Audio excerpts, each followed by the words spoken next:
vou então chamar a primeira oradora, Leonor Malik. É licenciada em Filologia Germânica e doutorada na área das Ciências da Educação, tendo sido professora do ensino secundário até à sua aposentação. Dedica-se ao estudo da antroposofia desde 1983 e é com o objetivo de pôr em prática os princípios pedagógicos desta filosofia, que foi criada por Rudolf Steiner, que dirige atualmente a Associação Educativa ARPA, onde procura servir a vida e o homem. Leonor Malik.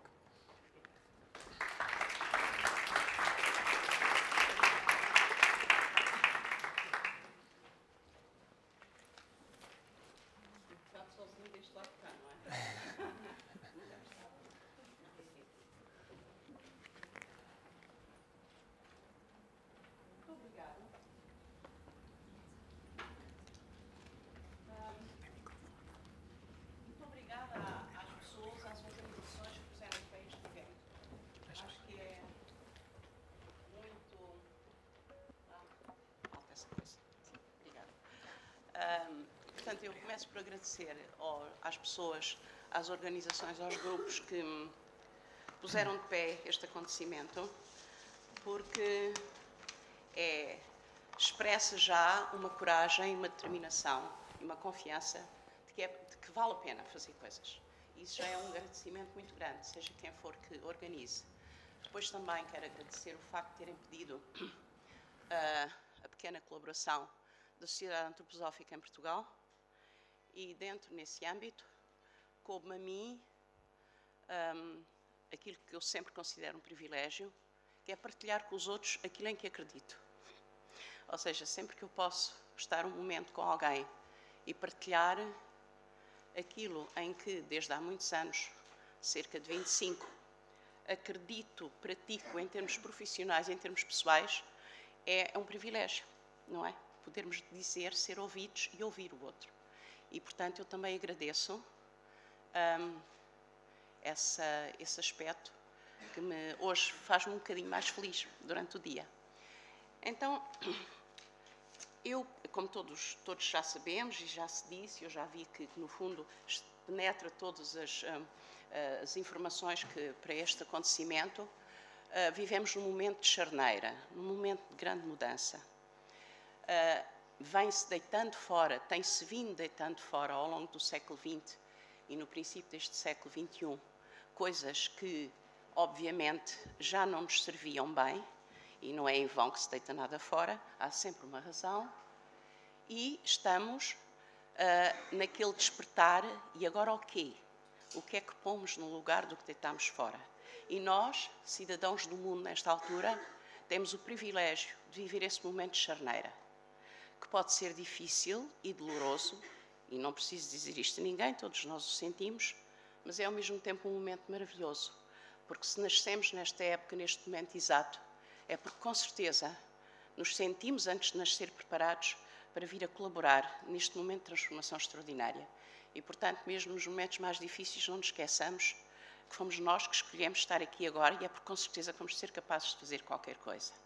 E esse qualquer coisa é fazer nascer de novo aquilo que neste momento pode responder às necessidades do ser humano. Este momento, exatamente pela dificuldade que apresenta ao ser humano,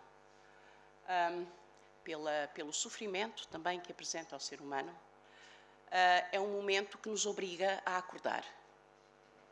Quando tudo corre bem e estamos felizes da vida, não adormecemos um pouco. E às vezes precisamos disso para descansar. Mas, na verdade, é exatamente quando as coisas são difíceis, há vazios e espaços por preencher, que nós somos obrigados a acordar. E, portanto, eu diria que este momento é a grande necessidade da humanidade, seja ela onde viver, embora com vários níveis diferentes, é o acordar, o despertar da consciência. Primeiro que tudo, o despertar da consciência para cada um de nós. Quem sou eu, ser humano? O que me trouxe como caminho para onde vou? E durante muito tempo deixou-se pensar um pouco nisso, porque as condições da exterioridade davam respostas para estas perguntas. E é evidente que não podem dar. Só eu posso tentar descobrir quem verdadeiramente eu sou, para poder apropriar-me e afirmar-me no lugar, ao longo da vida, que eu determino ocupar para servir. Depois é evidente que, quando eu pretendo saber quem sou, imediatamente eu desperto para aquilo que une todos os homens, a humanidade. E, sem grande esforço, eu começo a pensar nos outros também, não na forma como eles se manifestam, que isso, mais uma vez, é a parte exterior das coisas, mas aquilo que me une a eles. Ou seja, eu começo, à medida em que vou me reconhecendo, eu passo também a reconhecer os outros. E o novo elo, que existia invisível e por vezes esquecido, torna-se cada vez mais nítido. E nós aí começamos a perceber o que é que eu necessito para, o que é que os outros necessitam para, e como é que nós, em conjunto, podemos responder a essas necessidades que nos unem. Isto é uma direção para o despertar da consciência. É evidente que, nesta procura, neste esforço, e isso é óbvio, hoje em dia, começamos também a despertar para a casa que habitamos, para a terra, a nossa querida casa, onde desde sempre vivemos e onde teremos que viver muito mais tempo para que a evolução se faça. E por isso, as coisas extraordinárias que se passam hoje, que há 25 anos não se passavam, que as pessoas não tinham consciência disso, e de repente passamos também a reconhecer essa casa e as suas necessidades.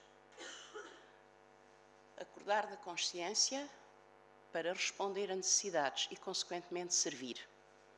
Isto, no meu ver, na minha sensibilidade, no meu caminho, resume aquilo que caracteriza o momento atual. A pedagogia Waldorf decorre da antroposofia, que foi um movimento, mas que nasceu no princípio do século XX, como muitos outros, de caráter humanista, não é? A nível da educação e não só, precisamente porque estávamos no auge de um começo de grande perda. E, portanto, houve realmente pessoas e pensadores e movimentos extremamente interessantes que tentaram reacordar aquilo que parecia que se estava a perder. A visão, o que está por trás da pedagogia Waldorf, não é apenas um movimento educativo, é uma visão do homem e da vida que recuperou, na pessoa do Steiner, evidentemente, que foi o pensador que colocou toda esta visão no mundo e se dedicou a ela ao longo da vida, tentou reapropriar-se de todas as tradições que dignificaram o caminho do homem, na Terra, fossem onde fossem, e canalizá-las, revivificando-as no sentido do homem atual, século XX, século XXI. Não no sentido de voltarmos a ser o que éramos e a fazer o que eles faziam, porque isso é quimera, o caminho é em frente, mas que sabedoria ficou que nós possamos hoje integrar neste novo caminho, que em primeiro lugar parece que só tem perdas, mas que terá que ter ganhos e novas descobertas. Com isso, ele conseguiu deixar no mundo ideias extremamente práticas a nível de todas as atividades do homem. Da medicina, há uma medicina antroposófica. Na agricultura, há um movimento da agricultura biodinâmica, que foi o primeiro movimento de agricultura biológica que existiu na Terra. Nas artes e na pedagogia, nos seus vários vertentes. Pedagogia, enfim, a educação em geral, a educação para necessidades específicas, etc. Que é normalmente apelidado por pedagogia Waldorf, porque tem a ver com o nome do primeiro sítio onde nasceu, mas isso, pronto, podia ter qualquer outro nome. Aliás, é um nome que eu não gosto de nada. Portanto, é a pedagogia de Steiner, mas às vezes as pessoas não sabem e ouvem mais, pronto. Ora bem, o que é que esta pedagogia, o que é que ela tem, e eu falo naquilo que me preenche a mim, e por isso eu estou aqui, o que é que ela tem, o que é que eu acho que ela tem, que efetivamente corresponde exatamente àquilo que eu comecei por dizer. Responder àquilo que esta época pede. Steiner dizia que o percurso educativo, aquilo que se faz com a criança, e depois, ou seja, até aos 21 anos, desde a criança até aos 21 anos, enfim, a idade maior, que agora já não é aos 21, mas pronto, mais ou menos, é a tentativa de responder às necessidades de cada criança, de cada jovem, de cada pessoa. Se a educação, se o percurso educativo, escolar ou não escolar, não for capaz de responder à necessidade de cada uma dessas pessoas que estão ali, sejam eles pequeninos de 3 anos, sejam jovens de 16 ou 18 anos, então a educação não está a fazer o seu papel. Isto é, a educação deixou de ter aquela vertente que tanto foi, e ainda hoje, infelizmente, em alguns sítios é valorizada, que é a vertente informativa, e passou a ter uma vertente essencialmente formativa. O homem, na visão antroposófica, é um ser que tem, ao longo da vida, uma evolução a nível biológico ou físico, mais acentuado nos primeiros anos, que tem um desenvolvimento de uma vertente afetiva e que hoje, graças a Deus, até os neurologistas já falam do sentimento cognitivo como meio de acesso ao conhecimento e ao saber, e até é um homem português, o Damásio. Portanto, uma vertente afetiva que é preciso responder, uma vertente também, naturalmente, mais racional, porque é com o pensamento que, pela afetividade, nós relacionamos com o mundo e digamos que ele se abre para a nossa interioridade. Pela mente, nós ultrapassamos essa vivência direta e vamos para além tentando descobrir o caminho invisível que nos trouxe e que nos leva.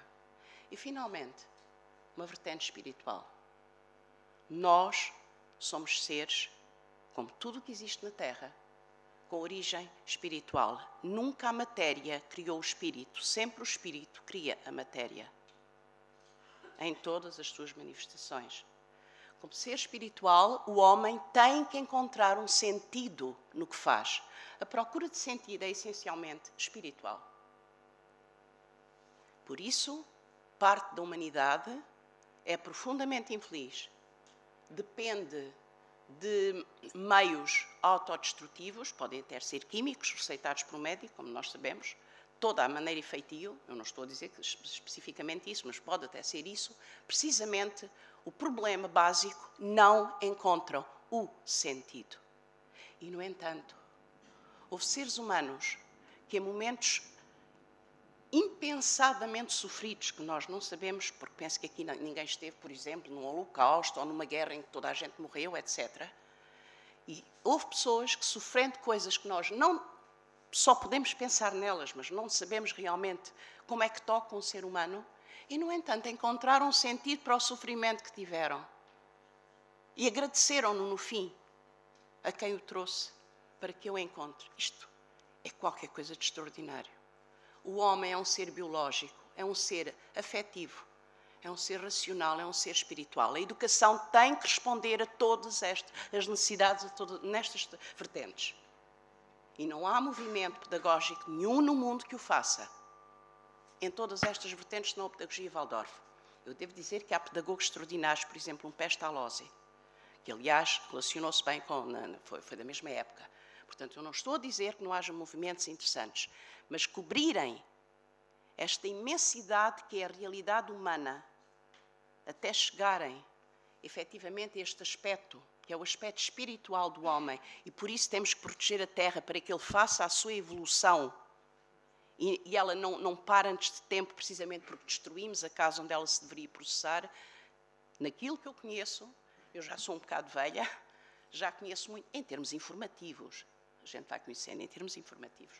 Quem me dera a mim ser sábia, mas não sou. É apenas em termos informativos, é realmente a pedagogia Waldorf, exatamente porque a base da pedagogia Waldorf é um conhecimento muito aprofundado.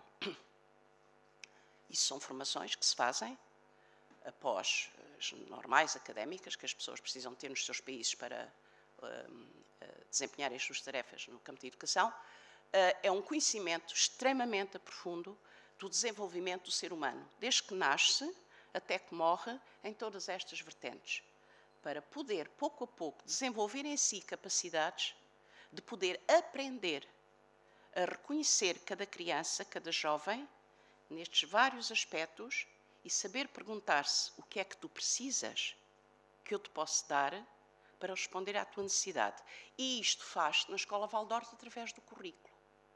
O currículo Waldorf, se vocês tiverem paciência, na net há montes de informação dessa, pegarem num currículo Waldorf, ao longo do percurso escolar, veem que cada uma das áreas tem aspectos específicos em cada momento da idade das crianças, porque nessa idade a criança, devido ao que está a acontecer consigo a nível biológico, ou a nível afetivo, ou a nível espiritual, ela precisa de trabalhar aquele aspecto, porque ele vai alimentar essas necessidades de crescimento.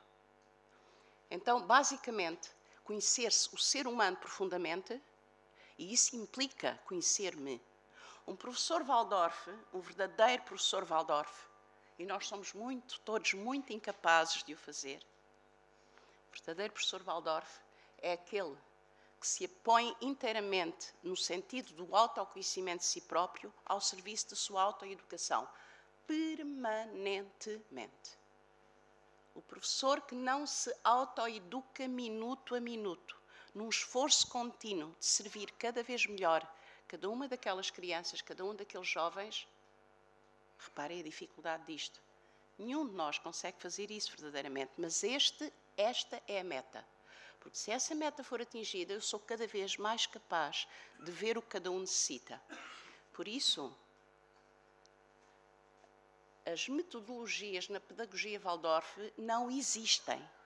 A metodologia é eu, como educadora ou professora, com um grupo de jovens ou crianças na minha frente, que na pedagogia Waldorf deveria, um professor tutelar acompanha 8 anos o mesmo grupo. Claro que isso ajuda, é evidente, não é mudando de professor todos os anos que um ser humano pode fazer isso. Eu faço aqueles, sabendo que naquela idade, por exemplo, em História, tenho que estudar a Grécia, porque a Grécia, tudo aquilo que a Grécia foi, corresponde àquilo que a criança nesse momento está a viver. Por exemplo, ou as frações nos primeiros anos, porque finalmente eles estão-se a afastar do todo em que nasceram e estão preparados finalmente para dividir o mundo. E por isso as frações só aí têm sentido. Antes disso é uma violência. Não quer dizer que os meninos não aprendam, porque as crianças aprendem tudo. O ser humano vem cheio de um potencial imenso. Então, quando eu for capaz, quando eu conheço aquilo que é a necessidade daquele nível etário, aprendo dia a dia a conhecer cada um deles na sua individualidade, naquilo que eles precisam, então eu tenho, a metodologia é o quê? É a forma como eu vou pôr aquele conhecimento ao dispor daquele grupo para que o resultado efetivamente sirva à sua evolução pessoal. E por isso, cada grupo, de cada vez, necessita de um trabalho novo. Porque é para aqueles, e mesmo no grupo, há crianças muito diferentes, que têm que beber aquela mesma coisa de forma diferente. Portanto, não é a informação, é a formação.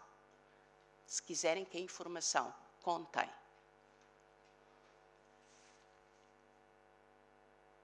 A questão da pedagogia Waldorf tem outras exigências também, mas estas para mim são as principais. É a questão da autoeducação e do conhecimento profundo do que é que um ser humano precisa em cada momento da sua vida. Tem outras questões basilares que voltamos à nossa casa e que tanto agora se manifesta, ainda bem, que as pessoas percebem que temos que cuidar dela. Pretende-se que a criança, ao crescer, cria uma relação profunda e amorosa, não apenas com as pessoas, que isso já todos nós tentamos, bem ou mal, não é? Família, etc. Mas com a casa que a alberga e sem a qual ela não pode viver. Tudo aquilo que é a resposta que a natureza dá às nossas necessidades, que é aquilo que ela contém e que nos alimenta em sentido lato, mesmo que as pessoas, algumas já se esqueçam porque compram no supermercado e não se lembram de onde vêm as coisas, mas, portanto, no sentido lato, a criança, fazendo um percurso Waldorf, tem, ao longo dos anos, as suas experiências. Eu falo porque na ARPA há uma escola Waldorf. As crianças o livro na escola Waldorf é a natureza, até poder ser. Isto é, a criança se tem que aprender, quando forem horas, ou um bocadinho antes, diz-me quanto? Ups. Ok, pronto. Então eu vou despachar. É só para vos dizer que as crianças aprendem a partir da natureza, e os adultos também. Quem alguém for visitar a ARPA compreende porque é que é um lugar de tão bem-estar para os adultos que vão lá fazer voluntariado muitas vezes só porque se sentem bem. Ou seja, essa é a nossa mestra que também sabe sempre responder às nossas necessidades.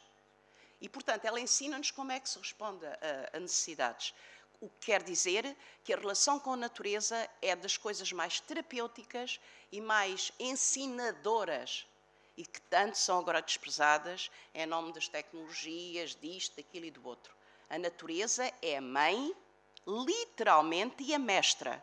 E ai de nós, se desprezarmos essa mãe e essa mestra, porque depois vai em cadeia sucessivamente a todas as outras mães e mestras que nós vamos encontrando pela vida. Então, como tenho que terminar, eu pensava que tinha que fazer um resumo, como depois o Ricardo me disse, não era preciso tão grande, mas pronto. E então eu tinha mandado, embora com uma pressa, deixa-me então só ler 2 parágrafos e termino, está bem? Porque se começa a falar leva mais tempo, não é? Ora bem, então o que distingue a pedagogia Waldorf de outras pedagogias é o seu caráter formativo e não informativo, tal como eu disse, e só pode ser servida, e a sua ampla visão da natureza do homem. Ora bem, e cuja essência, e eu volto a este ponto, porque não conheço outra pedagogia com resposta a isto, cuja essência é de natureza espiritual. Mas atenção, algo que é de natureza espiritual só pode ser servida a partir do acordar dos sentidos para a realidade que os sentidos apreendem. Porque é lá que nós vamos encontrar a porta de entrada e de passagem. Não é apagando, fechando os olhos e subindo para as nuvens. É, efetivamente, contatando com todos os nossos sentidos, que nos foram oferecidos exatamente para isso, com o real imediato, para que depois o possamos transcender para o que não é imediatamente apreensível. Olhar a mesma árvore todos os dias da nossa vida, permitir-nos compreender e ver o que é que se passa dentro da árvore para que a folha aqui seja assim e a outra ali já seja assado. E este passo invisível que não nos é dado ver, nós passaríamos a vê-lo. Se fôssemos capazes de olhar com fidelidade e amor todos os dias, mesmo a árvore, mesmo arbusto, etc. Portanto, não esquecer, os sentidos são a primeira porta de enobrecimento do homem, de reconhecimento por aquilo que nos foi dado e de encontrar a sua própria essência. Depois de se mergulhar nessa realidade, então sim, nós vamos ser capazes de aprender o sentido da vida, que está escondido atrás da vida, como nós sabemos, por isso tanto o buscamos, e a existência daquilo que é um homem livre. Na pedagogia Waldorf, deixem-me só mais dizer isto, fala-se muito que é para o homem livre, e as pessoas às vezes não percebem bem o que é isso do homem. O homem livre é aquele que atua a partir da sua consciência e não por qualquer pressão exterior e atua de acordo com o bem e a verdade. Ou seja, sem saber à partida bem o que é, consegue desenvolver em si uma escuta interior que, afinal de contas, o seu atuar é livre porque é ditado interiormente e ele sente, como nós todos sentimos em pequenas coisas da vida, isto é o que está certo, é o que eu estou agora a fazer, mesmo tendo 50 pessoas à volta a dizer que não. Essa é a liberdade, isto é como se eu finalmente conseguisse dar encaminhamento ao trabalho do Criador. É um pouco essa ideia de liberdade. Portanto, a escola Waldorf leva o ser humano a fazer esse caminho, permitindo à criança maravilhar-se, que é uma palavra imprescindível. Quando não nos maravilhamos, não acontece nada. Face ao mundo físico, face ao mundo humano, para mais tarde vir a servi-lo com reverência e amor, que é uma das principais. Aquilo que alimentará o caminho novo que nós iremos ser capazes de pôr tem que ser a reverência e o amor. reverência e amor, mesmo que a gente não saiba bem a quem é dirigida a reverência, mas ela tem que brotar e inundar o mundo. Porque motivos de certeza que não faltariam. Nós é que andamos muito distraídos. Porque tudo nos foi dado, tudo nos é dado e tudo nos será dado. Se soubermos estender a mão e depois, interiormente, ficarmos profundamente gratos. Eu, neste momento, estou profundamente grata. Claro que daqui a 10 minutos não estarei tanto, porque a vida é mesmo assim, passa, não é volátil, por ter tido umas quantas pessoas, não sei quantas, a olhar para mim e a ouvir o que eu tenho a dizer, e em que eu acredito profundamente. E, portanto, agradeço-vos muito este bocadinho que me deram. Muito obrigada.